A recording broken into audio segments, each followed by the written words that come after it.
Patrick, you and I met with the number 2 guy in Wells Fargo. We went to his office, right down the street from our office. Yeah, they were good people, but we got off on the right foot, Bob. We were good customers. We were a good customer. We were more interested in saving and investing money through them than we were in borrowing. Right. And banks love that, even though they're in business to borrow. They just like to have a lot of money around. I get very nervous when we use our line of credit, especially for bad operations, because once that line is gone, it's a bitch. You can go your hat in the hand to have them extend more credit, but it's not something that they're favorably looking for. My name is Mark R. LePage, and I'm joined by Patrick MacLeamy, FAIA, and former CEO of the international architecture firm HOK. This is Build Smart. Patrick shares stories from his remarkable 50-year career at HOK, rising from junior designer to CEO of the company. With themes of leadership, finance, people, culture, and so much more, you'll find that there's a lesson in every episode. Welcome back to Build Smart. If you're following along with the story, you've now heard about a period of transition at HOK where the firm has experienced the unexpected passing of one founder and another founder has aged out of leadership, all during a time of rapid growth, an evolving structure within each of the firm's offices, and early signs of financial woes. If you haven't listened to that episode, I encourage you to go back and listen to all the episodes in order to hear Patrick's full story and insights into how to design a world-class architecture firm. In today's episode, Patrick discusses the introduction of investors into HOK, and he touches on the right way and the wrong way to grow a firm. Why did HOK need an outside investor? Well, that's a key question of the whole history of the firm. If you'll remember, Obata was the last of the remaining founders. George Helmuth had retired some years before, and George Kassebaum, sadly, had died suddenly. The 3 founders had a provision, one last provision, in the stock plan that they organized for themselves and for the firm. And that provision was that the sole remaining founder, in this case Obata, had the right to buy enough stock to control the firm so that the sole remaining founder would not be at the mercy of those who come after, and maybe it would have been not to his liking. So Obata bought enough of Kassebaum's stock to own actually 52% of HOK. And it was a good thing because he then had a free hand to lead the firm in any way he chose.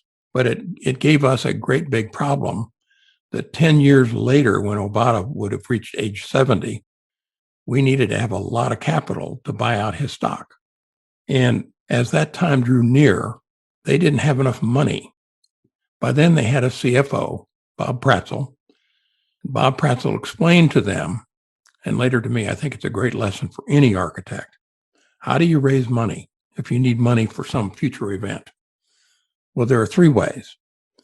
The longest term way to do it, but the surest way, is to keep some of your profits from each year and put them in a bank or a kitty and build up an account so that you have strategic money for later. Well, HOK did not do that. Most firms, I dare say, do not do that. Well, if you haven't saved money, how else can you get money for a big event like paying off a retiring owner? There are only 2 other ways, as Pratzel explained. One is to borrow it from a bank, and that would have been possible. And HOK was on good terms with the local bank in St. Louis. However, banks don't lend money without strings attached, and those strings are called bank covenants, and they can be onerous and difficult.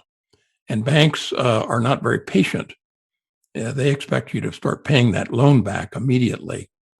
And if you cannot, then it gets very, very difficult. The other way is to bring in an outside investor who invests in the company by bringing cash and buying a chunk of HOK stock. And then an investor is not like a bank. They don't require interest payments, but they do have expectations that their investment will grow. Well, how? By having the firm grow and become more valuable so the stock value goes up. Patrick met with Bob Pratzel, former CFO of HOK, to discuss some of his financial concepts and his perspective of being the CFO of the firm during this period. I think realistically, certainly the profitability of the firm was extremely important. But the other thing that I think we've done a better job at than 95% of our competitors, and that is we've got an ownership transition program that not only generated capital, but also established a broader base of shareholders in HOK, which helped immeasurably achieve more of a one firm attitude, which was something that was very important. So our stock program, our operations, and the third thing, well, I will not say that the Kajima transaction was the smartest thing we've ever done. It was fine. We did it primarily to enable our main shareholder, Gyo Obata, at the time with a significant markup in his stock based upon the sales price we made to the Kajima people. As the time grew near for Obata's retirement, Jerry Sinkoff, who was really the business brains of the three, after consulting with Pratzel, decided the only real good way, because it was too late in the day to earn enough profit and set aside enough profit to buy out Obata. So he decided he had to go to the outside investor route after investigating the bank route. And through a bunch of really good circumstances, Gyo Obata met the president of Kojima, which is a big contractor in Japan. Turns out that they met at a conference at Harvard and hit it off. They liked each other. And Gyo asked Mr. Kojima, would you be interested in buying a piece of HOK?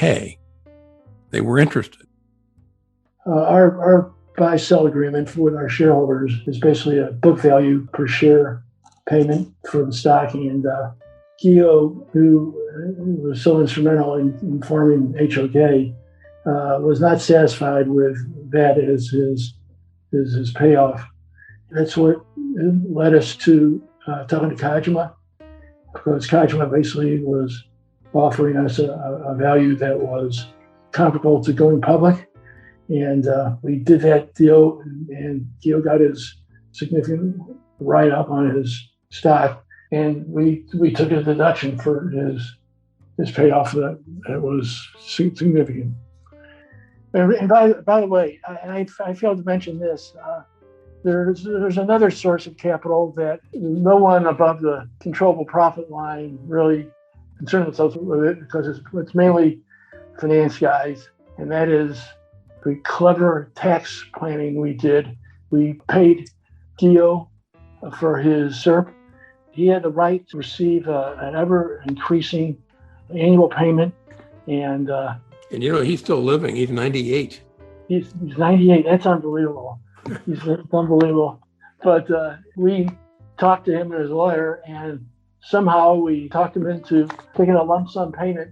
And the other thing we did was with Bob Stouter and Jerry Sinkoff, we designated a big chunk of their stock payment, the portion over book value, as a consulting fee.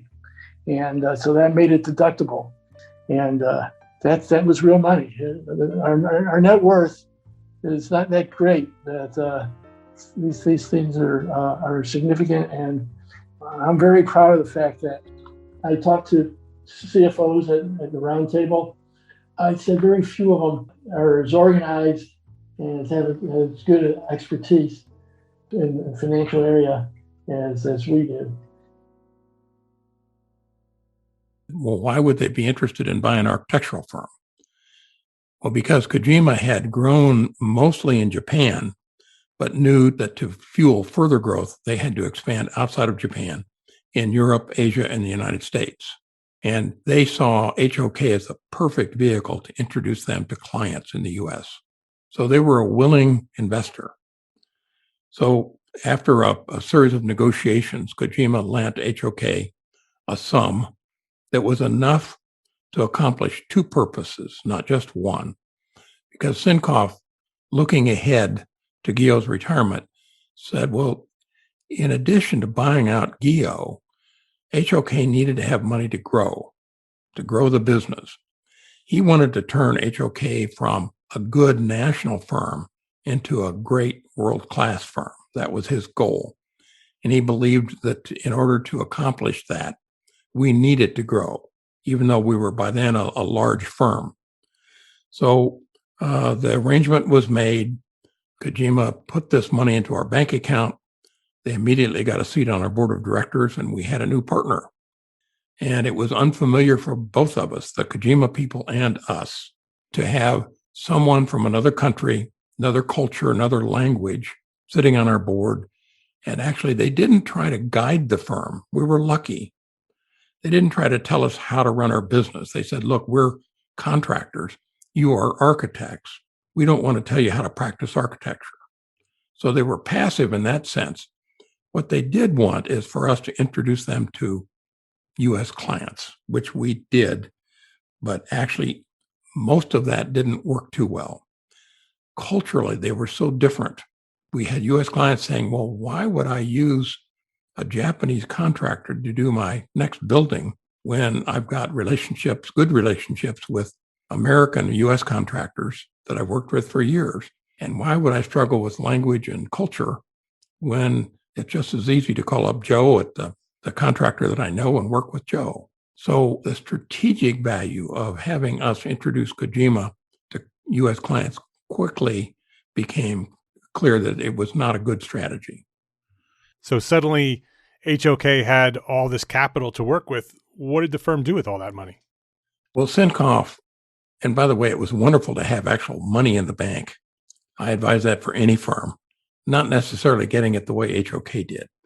But Sinkoff first put aside enough money to retire Gyo, who was going to retire at age 70 in a year or two from when the Kojima transaction took place.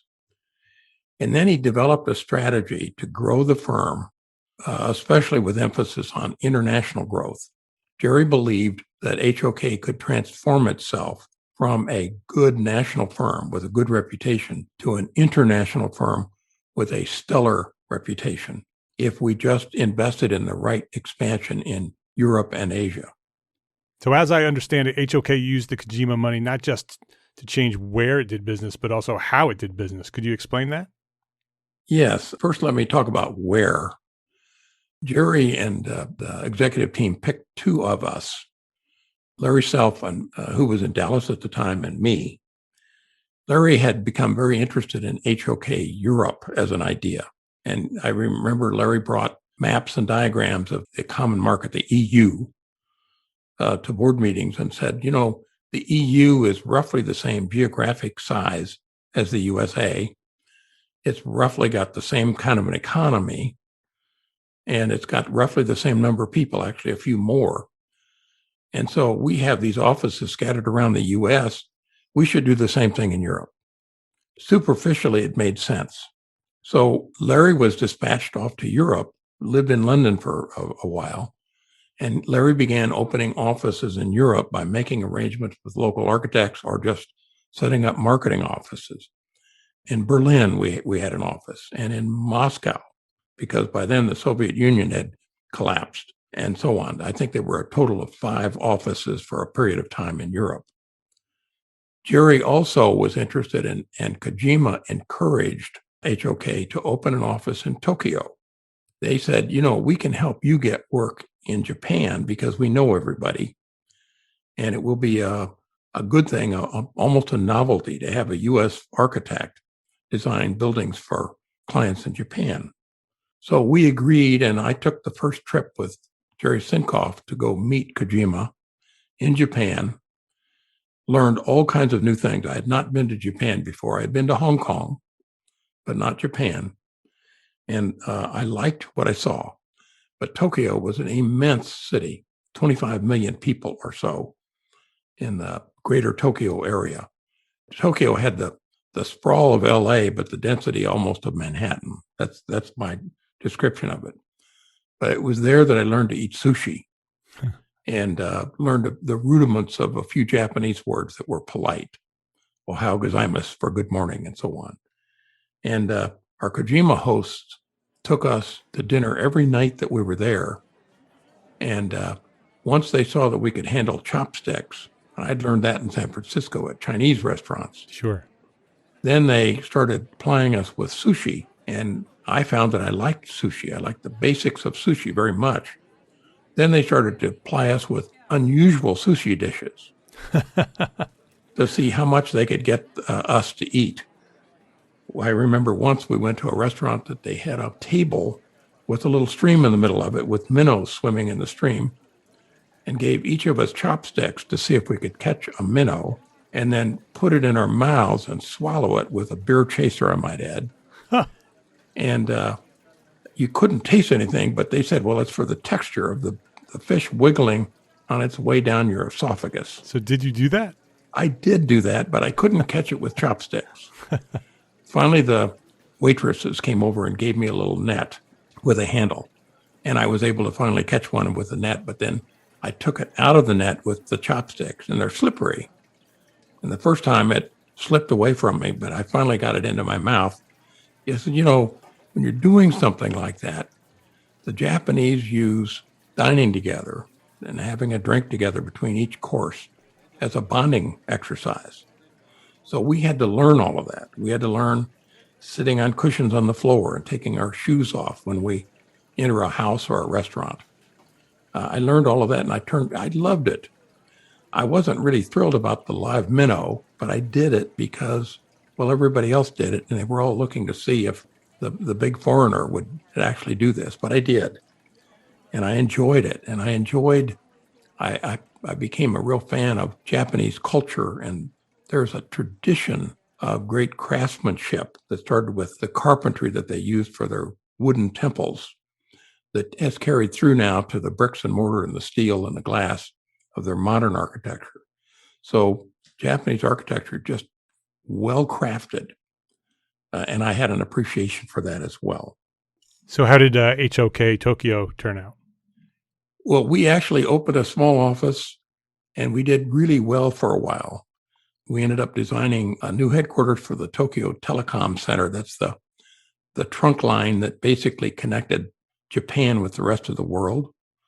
We designed a couple of airports, notably one in Sendai in northern Japan, where Gyo Obata's parents came from, and really proud of the fact that some years after that airport was completed, there was a huge earthquake in the Sendai area, and a big tidal wave swept up and destroyed a lot of that town. And actually, it swept through the airport as well. But after the water receded, after a few minutes, the airport quickly got back into operation and was actually able to serve as a center for evacuation and for delivery of emergency supplies and so on for that region. So we were proud of that. And the office in Tokyo did well until the Japanese economy collapsed in the decade of the 90s. They called it the lost decade. The economy of Japan just collapsed. The stock market collapsed. It went from, I don't remember the numbers exactly, but something like their equivalent of the Dow Jones went from something like 30,000 to 3,000. Just a terrific blow. And people stopped building. And if they did build anything, they weren't going to use American architects. So after that period of time, we finally closed our office in Tokyo. So how did you do business differently with the Kojima money? When we first got the money, Jerry called the board of directors together in St. Louis, and we had a work session for a day, brainstorming ideas for how to use the money. And there were all kinds of wacky ideas that came out of it. Somebody said, we should start a construction firm because they actually get a lot bigger fees than architects do for building buildings. Somebody else said, well, I think we should buy some big engineering firms and get big time into the engineering business. And others were more measured, and they said, well, no, we should continue to expand in design specialties like sports architecture or healthcare architecture. That all actually changed when the board had dinner that evening. Gyo had a personal relationship with a client of his, Dr. Peter Raven, who ran the St. Louis Botanical Gardens. And Peter Raven was a world famous scientist. He was a botanist by background, but he was an early proponent of ecology and how delicate the ecology of the planet Earth is. Dr. Raven stood up and without notes spoke for maybe an hour and started with the biggest picture he could draw for us. Imagine the Earth is this great big round ball, and all living things on it are existing in this little layer on the surface, a few meters below the surface and a few meters above the surface. All the things that are alive, and we're all interconnected. Plants need animals, and animals need plants. Then after building that picture, he said that humanity has exploded across the planet and that people are destroying the nature that they live in at an alarming rate. And that a big part of it is not just the automobile and the pollution that's put into the air by cars and trucks and trains, but buildings, architecture. So he challenged us. He said, why should you design buildings that don't respect the nature? Why should you design buildings that are energy hogs, that take up so much energy when all around you, you see plants and animals that are very efficient at how they're using and consuming energy to grow or develop and so on. And he said, why can't your buildings be more like nature when they reach the end of their useful life, just like plants and animals? Why can't they be recycled, go back to nature so that they can be reused again in a new way? And the board was mesmerized by Raven. Of course, by then we had heard about sustainable design, but it wasn't really in vogue. We had also heard that buildings should be designed to be energy efficient, and HOK was already a leader in designing buildings that sipped energy instead of guzzled energy. But we had never had anyone put it together like this for us. And in particular, my partner in San Francisco, Bill Valentine, who was also on the board, Bill was the designated successor to Gyo Obata. The idea caught fire with Bill Valentine. In previous episodes, you heard from Patrick's colleague, Bill Valentine, former CEO of HOK. In their conversation, Patrick and Bill reminisced about the meeting with Dr. Raven. The thing about Peter Raven was that he came down on the side of efficiency is everything. It really registered with me, and I began to put two and two together in the sense of thinking if efficiency is everything in the sense of sustainable design, and if efficiency is or should be, and mostly is, really important to our clients, that you could actually get those two things together and really be helpful. And I think it turned out to be true. Parenthetically, it was a great business model to get a lot of good business, because architects don't frequently say that, actually, at least in my opinion. Interestingly, Bill's upbringing may have framed the thought process that led him to connect the dots on sustainability. Modest beginnings, different kinds. I grew up in a little industrial town in the Midwest, and you grew up in a little farm town in eastern North Carolina. Yeah, exactly. I grew up in a farm town. When I was there, the population was 3,011. I remember it specifically from the 1950 census.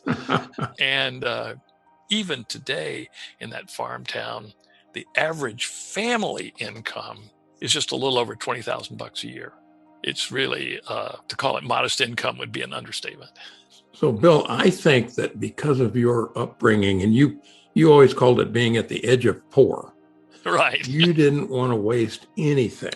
That's right. And it led you right into sustainable design, big time. You didn't want to waste buildings by making them too grand or too big. You wanted them to fit the client's program and so on. Well, it's definitely true. I grew up in a waste not, want not family, primarily because it had to be. And thank goodness I got that lesson of waste not, want not drilled into me.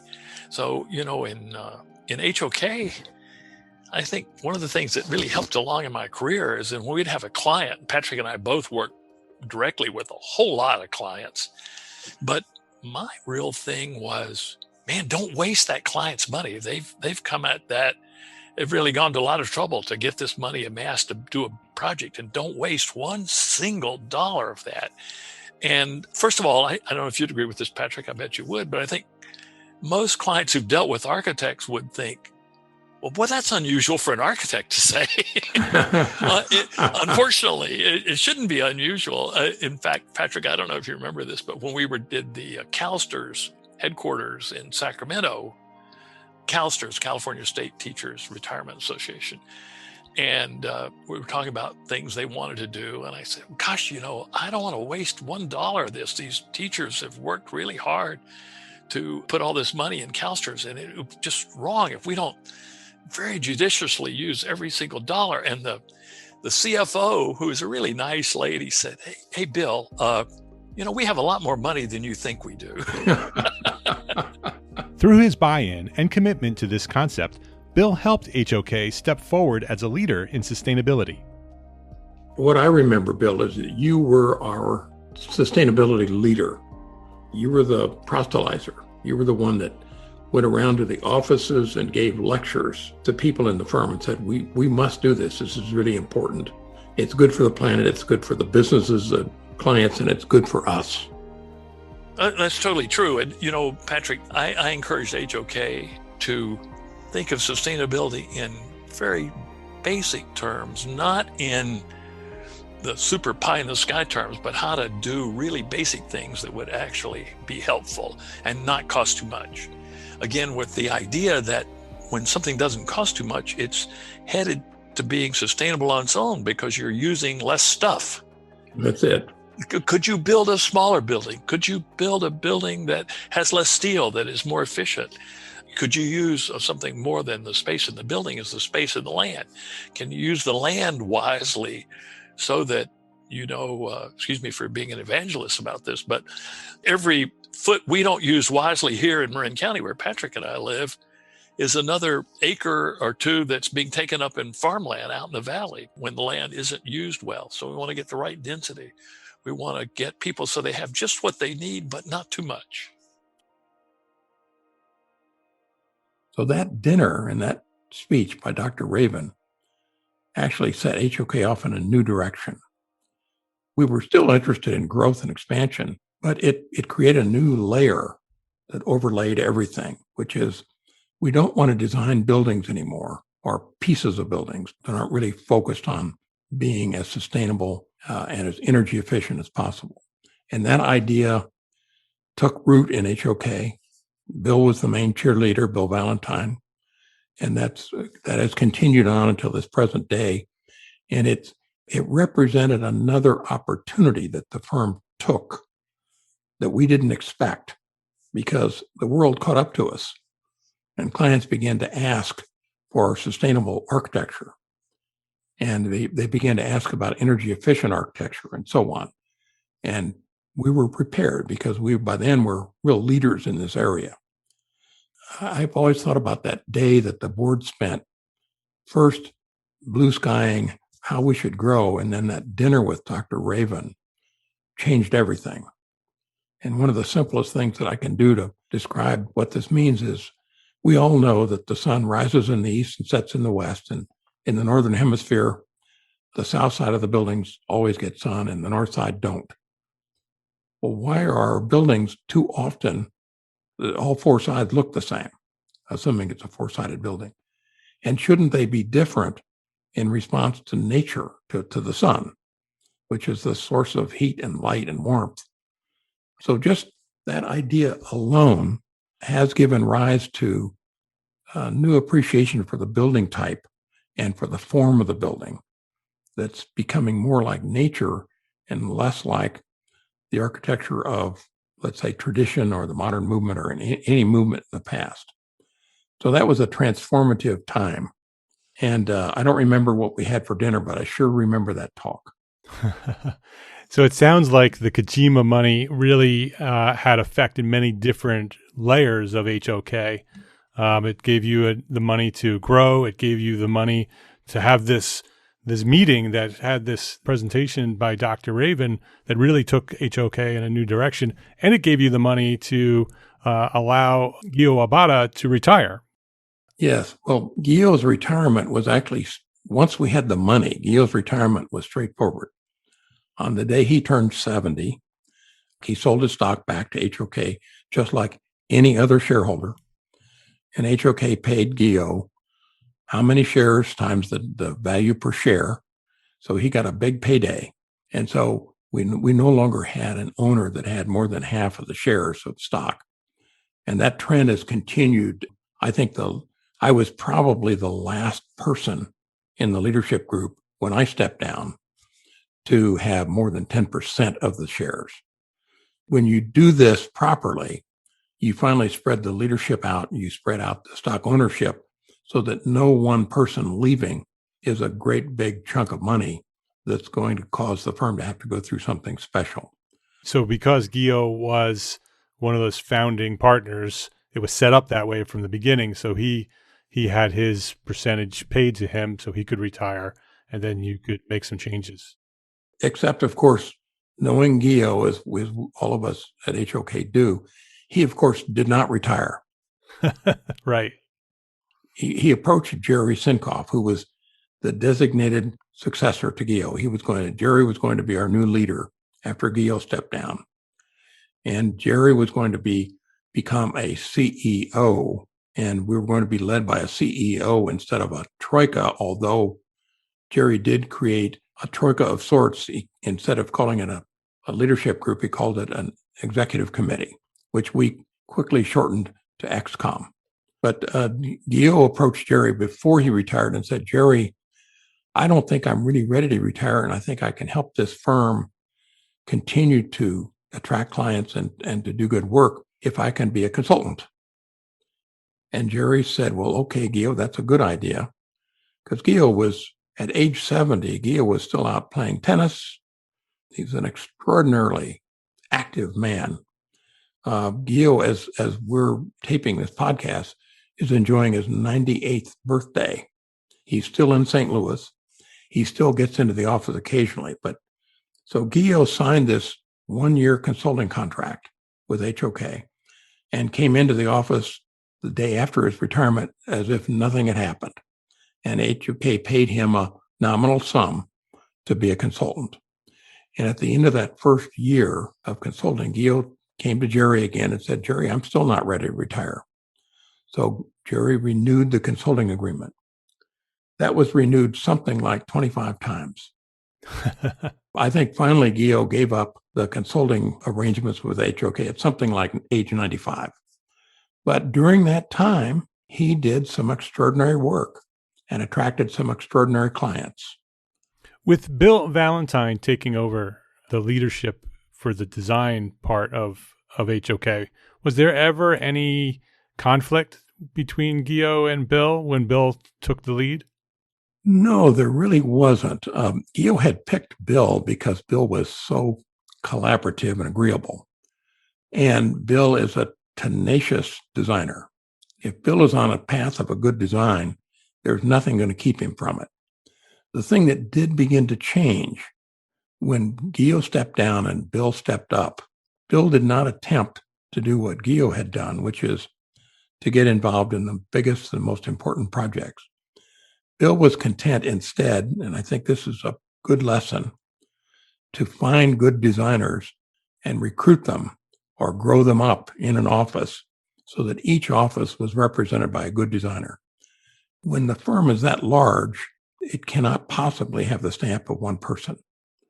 So I think Bill was the transitional figure between Gyo and the HOK of today of beginning to spread out that design responsibility and design load. And that people have said, and we say inside of HOK, we don't have a design style because we have different designers. And the designs flow from not only careful listening to the client, but now this new overlay of sustainable design as first fostered by Dr. Raven. So HOK's work is not like you would see with a store architect where you can always recognize a style. HOK's work is quite diverse, which is the way we like it and which I personally believe is healthy. And we'll see in future episodes that the corporate structure changes pretty significantly for HOK after Gyo retires. Before Gyo did step down, though, he made one crucial and surprising hire. Who was that? And tell us that story. This is the entrance of another Helmuth into the firm, Bill Helmuth. George Helmuth, again, was the founder, and he was the son of an architect and the nephew of an architect back in the early 1900s. George Helmuth, the founder, had a brother who became estranged from the St. Louis Helmuth family and ended up living in Cleveland, Ohio. And that Helmuth, Ted Helmuth, got married and had a son whose name was Bill. And the Ted Helmuth family and the George Helmuth family didn't speak. So Bill Helmuth, he knew about his St. Louis family, but didn't know anything about them. And Bill Helmuth grew up in Cleveland, got educated in the East, and went to work for where? SOM, New York, after he graduated. And Bill was a designer. So I think that the architect genes in the Helmuth family are really strong. Yeah, because that's just all coincidence. It's all coincidence. So Bill Helmuth had a career at SOM New York for a number of years, 8 or 10 years. Got to be a very good designer, but became impatient with the style of how long would he have to wait to become a real partner at SOM. So he began to look for other possibilities to work. And he met a mutual friend, a woman named Ann Cricken, who was a consultant and who used to work for HOK actually wonderful years for before. me. I tell everyone that I'm at HOK by accident, which actually is true.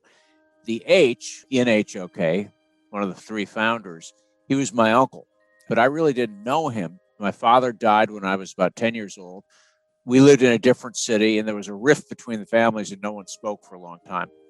Of course, by the time I came around, everyone had sort of forgotten about all of that, and that was that. But a friend of mine, when I was looking to leave New York, a friend of mine who was also a very good friend of Gyo's, got me together with Gyo. So we talked about opportunities and so forth, and I ended up joining HOK, moving from Manhattan to St. Louis, which, you talk about culture shock. It's a huge, huge culture shock, and turned out to be a culture shock in a really good way. We loved the move. It was really terrific. We still have great friends from our days in St. Louis, which weren't actually all that long. It was about a year and a half that we were there. But anyway, went out there, and St. Louis has a lot of Helmuth relatives. And so I imagined that Helmuth relatives were just like my father, who was this Hollywood handsome man who died by the time he was 35. And I thought, okay, they'll look just like Dad, only they'll be a few years older. By the time I got there, they were all well into their 70s and 80s and a little scabby and all this, but he was absolutely wonderful. They took us in, and we had this whole family. You rarely get a chance to connect with family later in life. And it was really, really terrific. And, Papa George, I'd be on some idiotic plane flight to Jakarta working on a project, and Papa George he would go to the nursery school and sit down on those tiny little chairs with the kids on the Bring Your Father to School day. And he'd, have the kids all running around him and climbing all over him. So for all of us, it was a really special time. Great being at HOK, but it was really great connecting with all my Helmuth relatives. Bill Helmuth became a really favored designer of Gyo's in St. Louis, did some very good work there, and would have stayed there, I think, happily for quite some years. But just before Gyo stepped down, we had an opening in the HOK office in Washington, D.C. Gyo knew that we had to replace the designer in Washington. So he asked Bill Helmuth, he called him into his office, he said, Bill, we've got an issue in Washington, D.C. Could you go there tomorrow and fill in until we get the right person? But don't worry, I would never ask you to go there. So when Bill got to Washington, D.C., and he met some of the other principals in the office, they said, well, congratulations, Bill. We understand you're a new partner. It's a humorous story now, but Bill became the design principal, rather, in HOK Washington. And it was all because of this happenstance that the Helmuth got reinserted back into HOK, but not as a marketer this time, but as a designer, and a very good one. What a great story. I love how Bill comes back from years of separation and the family comes together and the firm becomes this thing that brings the two sides of the family back together, and not only brings them together, but bonds them back as family again. Well, and instead of Papa George Helmuth hiring Bill Helmuth, it's Gyo hiring a new designer who happens to be a Helmuth. Yeah. That's the irony of all this. So it's a great story. And that story has been told and retold inside of HOK for years. And of course, now it's in the book.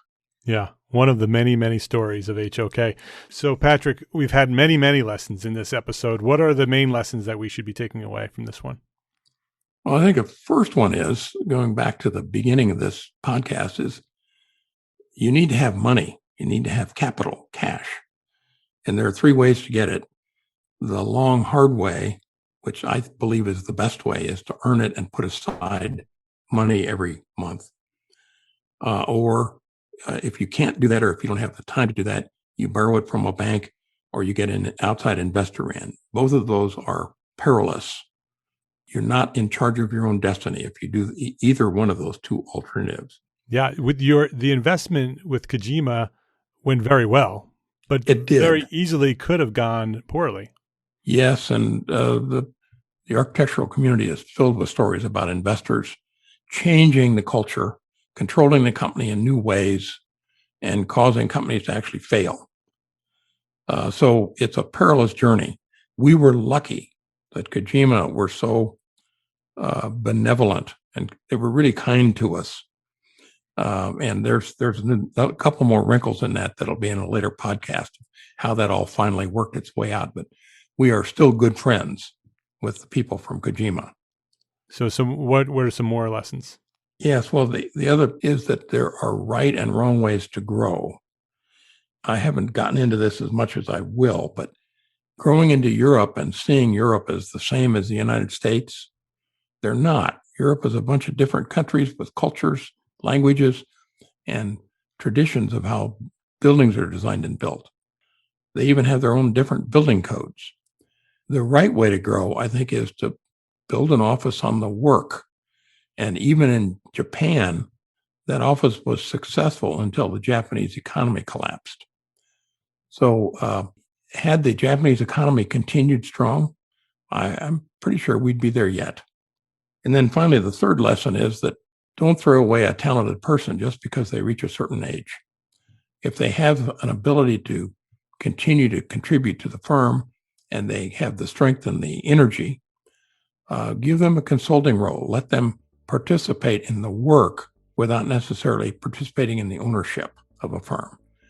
Think of all those years of experience that Gyo Obata was able to bring forward and continue to serve clients and do great design work. Architects, especially designers, gain in knowledge every year and experience, and they're capable of some of the very best work when they're up in years. If you just look at examples of Frank Lloyd Wright or Mies van der Rohe or you name it, a lot of the best work of architects is well into their 80s and 90s. So, and Gyo was no exception to that. So don't throw that away.